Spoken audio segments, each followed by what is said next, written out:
So, ngayon naman, Doc, let's talk about another common pet disease, which is obesity. Sa obesity naman ng mga aso, i-determine natin kung obese na ba talaga yung alaga natin. Ang pag-determine ng pagiging obesity ng ating alaga, number one, titingnan natin yung ribs at saka yung spinal column ng ating alaga. Kasi doon nag-determine kung payat na ba o mataba na ba yung alaga natin. Kasi kung hindi mo na makakapa yung ribs at saka yung spinal column, puro laman na lang yung nahawakan mo, ibig sabihin nun, sobrang taba na.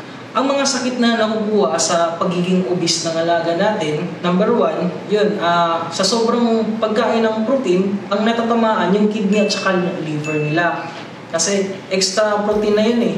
In short, waste na. Kasi hindi na sila lumalaki. Yun, kukos ng kidney problem. Yung iba naman, nagkukos into fatty liver.